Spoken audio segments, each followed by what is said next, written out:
there are basically 4 parts to selling digital products. Part 1 is figuring out what to create. Part 2, how to create it. Part 3, where and how to sell it. And part 4, going over your analytics and making adjustments based on what's actually happening. Part 1, trying to figure out what to make. Yes, it's very, very vast. There's so many things. Go on Pinterest and look at all the different digital products that are out there. It's crazy. There's so many. Ebooks, workbooks, checklists, templates. Did I say templates already? Mini courses. There are so many things you can create. So many. So the first you have the format, which is all those things I just listed. But then what? What is the information that you're going to be sharing? So now I'm going to talk to you about how you can figure that out. There's 2 ways you can figure out what to create. One is based on you, and the other is based on the environment of what is actually happening right now in your niche or niches. So for you, we need to figure out, what is your knowledge? What is it that you can share? And a lot of times we block on this. I have a hard time with this too. Like, there's so many things that I know that when I'm sitting with someone and they're asking me questions about different things, about software or about filming or editing or Canva, I will break it down. But as soon as you put the camera on me, or as soon as I'm sitting in front of a computer and I'm like, okay, let's create some digital products, I go completely blank. I'm like, I don't know anything. I know nothing. It's so irritating. So here's the deal. You're going to need to journal. You're going to need to brainstorm. You're going to need to get out a piece of paper, your notes app, your voice memo, however you brainstorm best. Piece of paper and pen, or literally, like, a lot of times I'll use my voice memo and then I'll listen to it back. But it probably is better to write it down, because you need to look at it. You need to actually look at it. So get out a piece of paper, get out a pencil or pen, and write down everything that you think you know. All the jobs you've ever had, things that people always ask you about. Like, you know Microsoft Word, right? And you're like, I guess.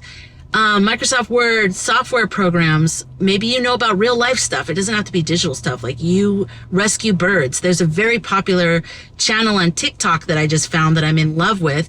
And this woman is an expert on parrots, and she rehabilitates parrots that were maybe kept in not a great way. And so she shares her knowledge, and I've learned so much about birds in general, but parrots, and I'm just amazed. I would have never thought in a million years I'd be interested in that. Now, she might have a digital product for other people who have parrots, parrot owners. And she could do a health checklist and have that as a free download so that she can build her email list. You see what I'm saying? That's the other thing I didn't mention before, is that you're kind of wanting to build an email list. Why? Why do people always talk about that? Social media is somebody else's thing. So if it goes down, or like with the TikTok ban, it's going away or whatever, you can still have your people, the people that they're like warm leads. They're not hot because they're not 100% buying from you, but they're interested in the sphere of things that you're sharing. So this is your warm lead group, and you now have a direct access to them. Can they unsubscribe? Yes, of course they can. But most people, when they sign up, and that's it. They just want to be like, okay, send me emails. That's the whole point. So after you brainstorm everything that you think you're good at, all the experiences that you've had, all the things that people ask you, I want you to look at that list and really start to pull some stuff out. And keep this list, because later on, you might need new product ideas, and you can come back to this list and something else might pop out at you later that you didn't really give much credit to earlier. You might be like, oh, that's not really that important. It might actually be important later, so don't throw it away. Don't toss that. Save it somewhere. Speaking of saving, make sure you save this video and the videos in the series so that you can come back to it when you're feeling creative or stumped or whatever. Now you've written down everything you think you'd be good at, all the experiences you've had, and things that people have asked you. Now I want you to write that in, to put it into a column. And then in the second column, I want you to put what you could create from each of those knowledge bases. What do you think, like I said with the parrot, the woman with the parrots, she could create a checklist for their health, or a video on how to trim their beak. I didn't know they trimmed beaks, but they do. They trim their beaks, and she has like a clipper, and she was like cutting it, and I was like, but it's supposedly it's normal and it's healthy, and she's very good with them. But anyways, you have to go check her out. She's amazing. Okay. I digress. So now you need to brainstorm what are some things that you can create based on that knowledge. So for me, video editing, okay? I do video editing. So one thing I just did, my previous video is how to edit in CapCut for absolute beginners. That's a great video. Another great video would be how to edit a podcast in Final Cut Pro. And this way, another way you can do this is research, but that's kind of moving into the second part of this, which I talked about, whereas how you know what's happening out there. But stick with just your own mind and your own information right now. Just brainstorm, okay? This doesn't have to be perfect. Just throw it all out there. It's messy. Let it be messy. Let it be no answers connected to it. It's just, it is what it is. Let it be that, okay? So now you're writing down ideas of what things could be. A mini course. Let's use the parrot girl as an example over and over again. She could have a course on how to trim their beaks, how to preen their feathers, which is like the white thing over the feathers that anyways. Then she could have, like her whole course could be like parrot keeping 101. It could be a course. It could be a checklist. It could be a template for something. So figure out what you can do for each one of those things. Now we're going to move over to, this is you brainstorming and coming up with ideas, but now we need to look and see what's out there right now. So now you're going to look up what exists out there. So you're going to Google various things. So parrot keeping. So she might Google that and look at what already exists out there. Look at what's maybe on Pinterest if there's something that's there. Really look around. You're not looking to copy anyone. You're looking for inspiration and ideas, and you need to make whatever you're doing your own. Make sure you don't copy anyone. Just make sure you use your own fonts, your own colors, your own everything. So you're going to write down what you see is out there, what templates, what courses, what videos on YouTube. Just start to see what is happening in these different niches and what seems to be the most popular out of all that. Then from that information, you're going to figure out what should be your first product. What's something you can do right now, something that's very straightforward and easy, either using your phone, using Canva free, using all that kind of stuff. What can you create right now? So now we're going to move into, let's say you're going to create it in Canva. So let's get to part 2. So now we're in part 2, and part 2 is creating your digital product. So today we're going to do something in Canva based on their templates. So we're not even creating it from scratch. We're going to get a template from Canva. So Canva is free. I have the pro version, but you don't have to have the pro version to do this. So open up an account on Canva, or if you already have one, go in there, and I'm going to walk you through exactly how to really customize the templates that are already there, customize them for your niche and for your just aesthetics, what you like. Okay, so now let's open up the Canva app. You can also do this on the desktop, but we're going to go ahead and go in the Canva app. As soon as you open, this is what defaults. And on the bottom, see how it says home on the left, then the next one over is projects. Then there's the purple plus sign. That's to create a new project right then and there. Then there's templates, and then there's the Magic Studio. Let's go to templates. Now in here, you can type, look, they have already, you may like, there's a journal in here. Let's click on that. There it is, the daily journal. It's just the cover, so there's nothing else there. But that's awesome. You can create that to go with something. Maybe you can create a journal that you then utilize. But we're back in the templates homepage. Let's just look down here. Inspired by your last design, trending near you, new in Canva. So there's some Easter stuff, Instagram posts, mobile videos, thumbnails, featured collections. I mean, Canva is just so great because there's so many ideas. And if you just go through it, it can really make you think of so many great ideas. Let's do something really basic, like really, really straightforward. I'm going to do a grocery list just because I want to show you how to create something that you can customize and have it as a download in your StanStore. And I'm going to show you StanStore when we get to the next step. Okay, so aren't these cute? Look at these little grocery lists. They're so cute. So you can go in here and find one that you like. Let's see, let me find one that I like. I kind of like ones that are like straightforward. Let's just do this really boring pink one. All right, so if I want to change the font, let me go into where it says grocery. And then on the bottom, this whole new thing has popped up with all these choices here. I'm going to go on the left here and pick font. And now I can pick, I mean, they have so many fonts, like so many. So as you're touching it, it's showing you up there. See that one? You can make it smaller so it'll fit. But let's just keep going. Let's look around. Let's try to find another font that might be better. That looks a lot like the old one. That one. This one's kind of cute, but no, it's hard to read. This is literally what I spend thousands of hours every day doing. Okay, let's just stick with this one. So it's grocery list. Now, I think I can change the background of this paper. Let me see if I can. Yes.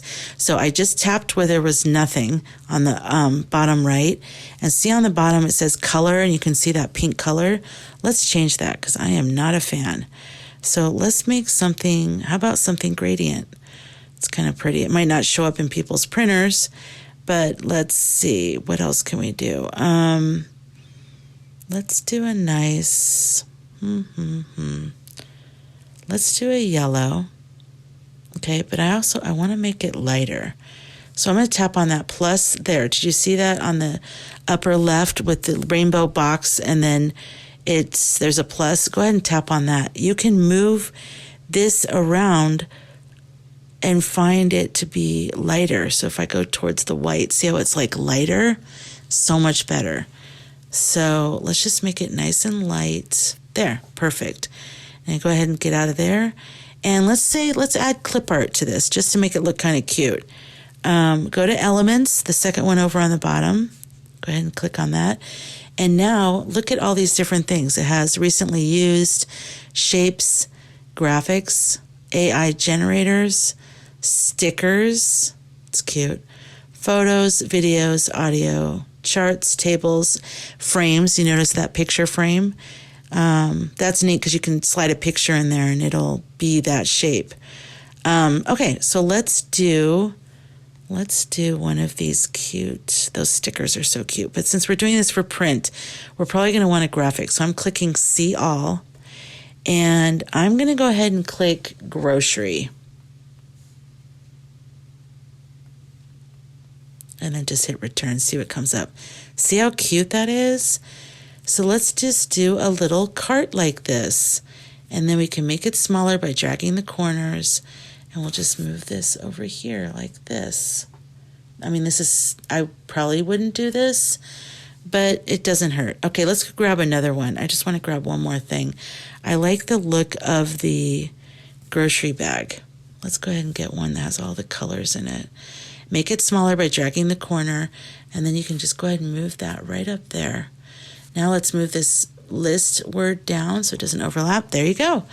There is the little grocery list. So now you're ready to download this to your phone or download this to your computer, because you're going to upload it into your StanStore as either something that they have purchased, your customer has purchased, and then they're going to get the download link when they purchase it, or as a lead magnet as they sign up for your email list.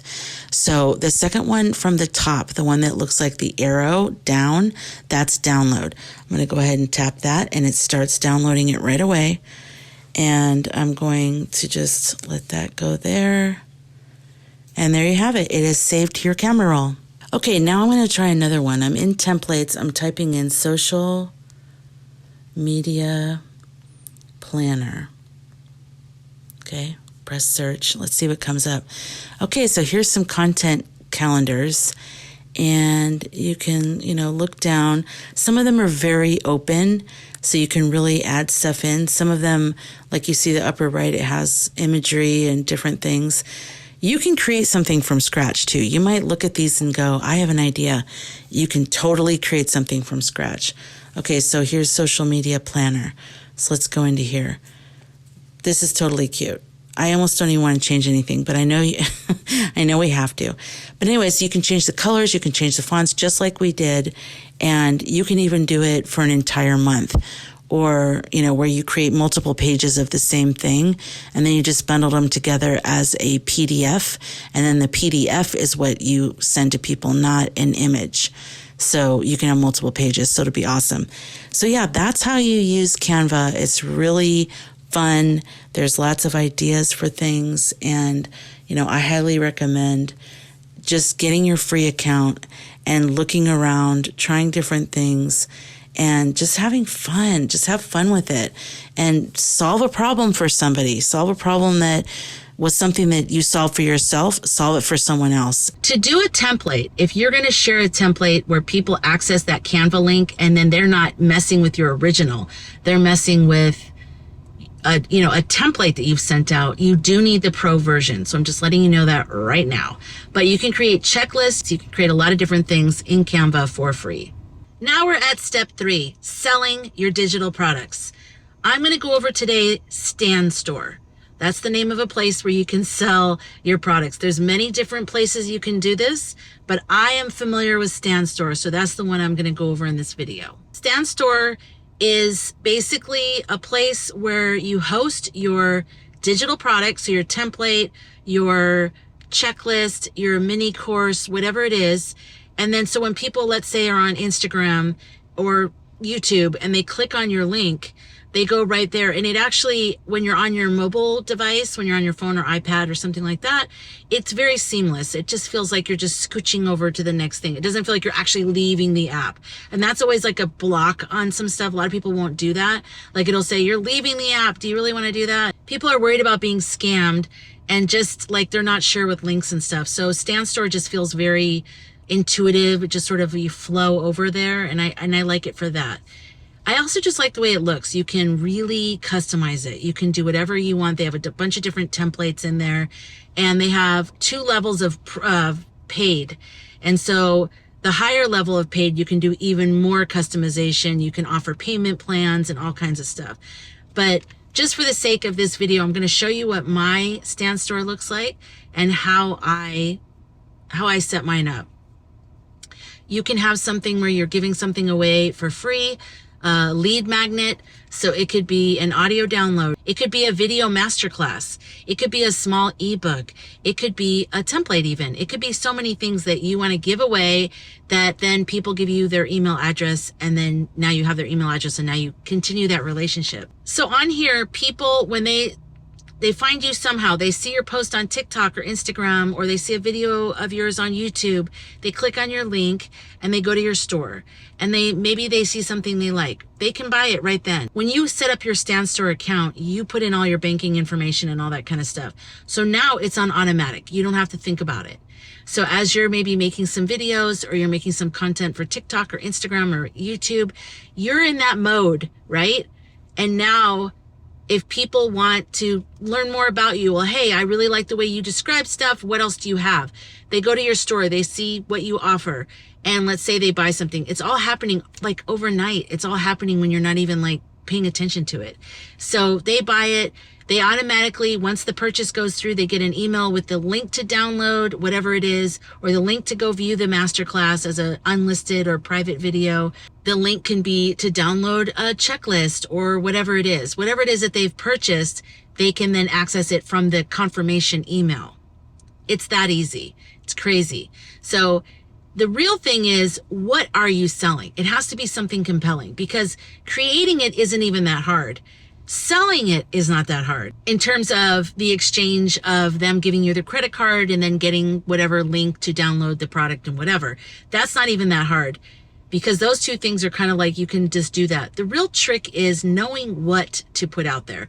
What's going to be and you're going to make adjustments. You're going to start off with one thing. And if you're lucky, that one thing or 5 things that are in your store right now are the things that are going to take off, and you're going to just start selling lots of stuff. So that you might just get lucky, and you might just hit it off on your first few products. You might not get lucky. You might not have anyone buy or download any of your products in your store. So now we're going to move into step 4 in this video. Step 4 is analytics. You've got to go over your analytics. And this is again why I like StanStore. It goes over, it shows you what people are clicking on. Where are they going once they click on your link? And for me, when I first started my Stan.Store, I thought all these other things were so great and important and shiny and amazing. And I found out by going to my analytics that most people right now that were coming to my content are interested in starting a faceless YouTube channel or faceless Instagram or whatever because they don't want to show their face. Why? Let me go on a side note. Why would that even be? Why would someone not want to show their face? Well, you could have multiple businesses going on, whereas like one, maybe you show your face and you have multiple other ones where you don't. Two, you might be a business owner or someone in the community or an artist that already has your brand out there and you're just trying to make side income. You're not necessarily wanting that to be your main thing, but you want to earn an income from that.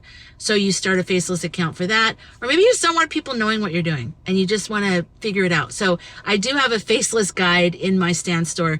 So, and I get it. I totally get it. I actually have started 2 faceless accounts myself and I'm just sort of experimenting with them right now and seeing which ones get the most sort of traction, and I'm just filling it out. So I'll get back to you after I've had like maybe 6 months with it and I'll let you know how I think it's going. So people were going to my store and they were like mostly buying and clicking on the faceless guide. And I was like, really? I had no idea. And even though I was interested in it, which is weird, but that's what I'm saying. We don't always know what other people are interested in or what the climate is, what's popular, what's happening, what's surging in the world of educational, downloads and educational products. We just don't know. And so that's why you have to create lists of things that you're passionate about and that you know, but always keep checking back with the analytics. Check in with your own store analytics and also be checking with things like YouTube, Pinterest, Google. Look up these things in your niche and sort them by popularity and by maybe the last month or the last couple months. And you're going to start to see what's happening right now. So maybe you have all these ideas and all these things over here, and that's great. That's a great thing about digital products. You can create multiple. So yeah, go ahead and create these things.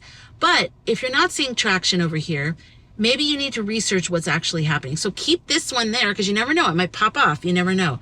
But now research what's happening in your store. Research what's happening out there on YouTube. What are people looking at? What are people looking up? Google is the #1 search engine in the world. Google owns YouTube. YouTube is going to always pop up for search results. So if you look on YouTube, what are people looking for? What are they looking for? What are they looking up? Look up that information and start learning it. You have to become a student of this world. You can't just create something, put it out there, and then go skiing for the rest of your life or whatever it is you want to do. It's not passive in that way. It's passive in that you could be asleep and sell 500 of the things, and you're not actually creating them like at a printing mill, turning a wheel. You're actually asleep because you've already created it. But in terms of knowing what to create and then actually creating it, and then constantly checking back with your analytics for your store and whatever's happening online, that's the part where you're going to keep reoccurring and keep revisiting. And that's okay, because how long does that even take? It's amazing. Digital products are like awesome. Okay, so those were the 4 parts to creating and selling digital products. If you're interested in a tutorial on exactly how to create products in Canva, how to know how to read your analytics, and how to set up your StanStore, be sure to subscribe because I will be breaking that down in this series with individual videos so I can really take my time and show you exactly what to do. I hope you found this video helpful. If you did, please like, share, subscribe, all the business, and I will see you in the next video. Thanks.